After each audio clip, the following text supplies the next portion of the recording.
नमस्कार दोस्तों, मैं हूं आपकी होस्ट और आप देख रहे हैं धम्म मार्ग।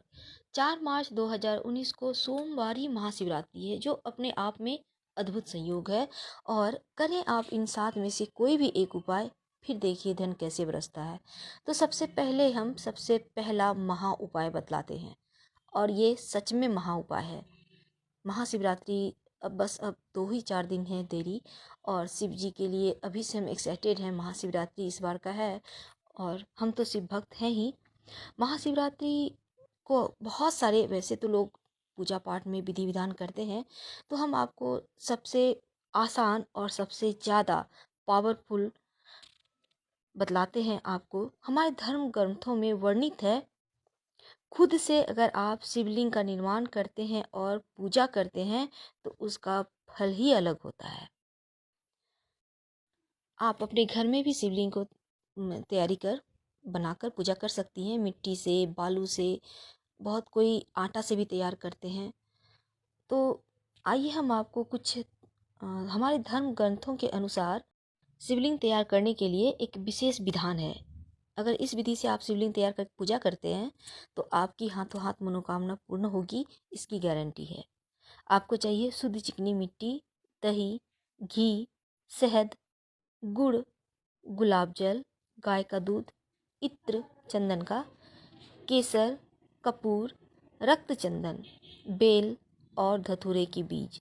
इसके अलावे श्वेत मदार के पुष्प और गंगा जल, सबको अच्छी तरह से मिलाकर अर्धा सहित इस शिवलिंग को तैयार कीजिए और किसी पात्र में थाली में रख लें। प्रदोष काल में श्वेत वस्त्र धारण कर उसके आसन पर बैठिए और पूर्व या उत्तर दिशा की ओर मुंह करके बैठें। सबसे पहले गंगा जल अर्पित करें, फिर पंचामृत और फिर गुलाब जल से अभिषेक कीजिए। और ये जो अभिषेक करेंगे एक धार में, जैसे कि धारा गिरती जाए, नमः शिवाय नमः शिवाय आपको बोलते जाना है। स्नान कराते हुए मंत्रों को आपको जप करना है।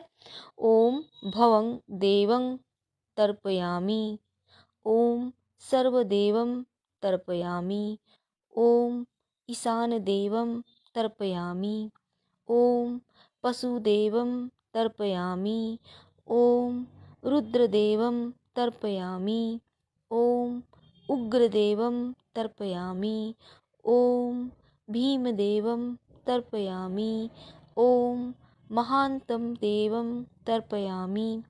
और इस विधि से स्नान कराने के बाद ओम नमः शिवाय कालाय नमः, ओम नमः शिवाय कालाय नमः यह बोलकर केसर चंदन से आप तिलक करें। ओम नमः शिवाय कल विभरनाय नमो नमः इस मंत्र से अक्षत और पुष्प अर्पित करें। फिर बेलपत्र जो 3 पत्तों वाला होता है, गुलाब जल में भिगोकर एक एक मंत्र का उच्चारण कर शिवलिंग पर ऊपर रखना है और मंत्र बोलना है।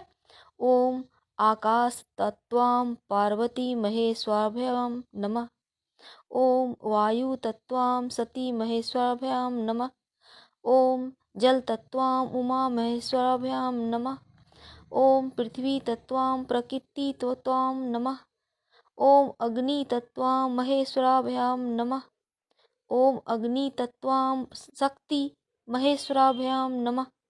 इसके बाद ओम नमः शिवाय भवोद्भवाय भूतदमनाय नमः से धूप दिखाइए। ओम नमः शिवाय मनोन्मनाय नमः से दीप दिखाइए और ओम नमः शिवाय से नैवेद्य और जायफल चढ़ाइए।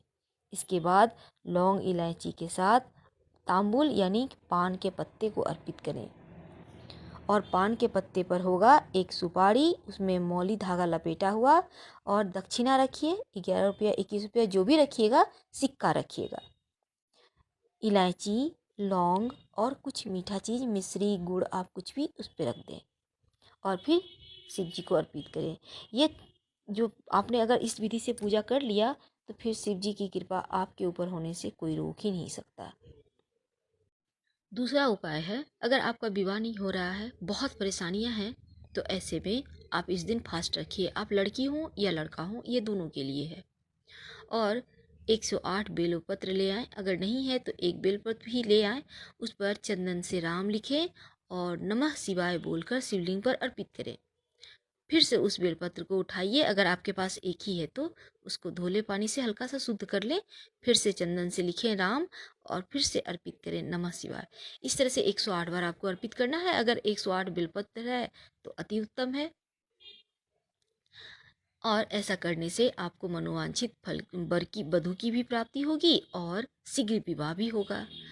और इसके अलावे अगर आपके जीवन में संतान का सुख नहीं मिल पा रहा है तो घी का धारा पति पत्नी दोनों मिलकर अर्पित करें, या फिर घी की धारा पत्नी अर्पित कर रही है तो पति उसी समय जल की धारा अर्पित करें, यानी दोनों को एक साथ करना है। या पति घी की धारा अर्पित करे, पत्नी जल की धारा अर्पित करे। ऐसा करने से शीघ्र ही संतान की प्राप्ति होती है। नमः शिवाय का जप करते जाइए। जीवन में सुख समृद्धि चाहिए तो दूध की धारा अर्पित करें, और खुशियाँ अगर आपके घर से लगता है जैसे नदारद हो गई है तो शहद की धारा अर्पित करें। अगर अपना मकान चाहिए तो जल में गुड़ डालकर या ईख का रस से शिवलिंग का अभिषेक करें। अगर बीमारियां परेशान कर रही हैं, ग्रहों की दशा बुरी तरह से आपको निचोड़ कर रख दिया है, तो ऐसे में जल में एक चुटकी काला तिल डालें और शिवलिंग पर जल अर्पित करें। नमः शिवाय का जप करते रहिएगा। अगर शत्रुओं से परेशान हैं, बार बार सभी आपको मुश्किलों में डाल दे रहे हैं, तो ऐसे में शिवलिंग पर एक गुड़हल का फूल यानी रेड कलर का पुष्प होता है गुड़हल का, आप जानते होंगे, अर्पित करें। वैसे तो रेड कलर गुड़हल अर्पित नहीं किया जाता, लेकिन अगर ज़्यादा परेशानी है तो जरूर कीजिए, कृपा होगी, शत्रु आपके शांत रहेंगे। शिव जी को सबसे ज़्यादा प्रिय होता है भांग, धतूरा, आक के पुष्प और बिल्व पत्र, समी पत्र, दही, दूध, चंदन आप भी अर्पित कीजिए और जीवन में ढेर सारी खुशियाँ ले महसूस कीजिए। हम फिर मिलेंगे। हर हर महादेव।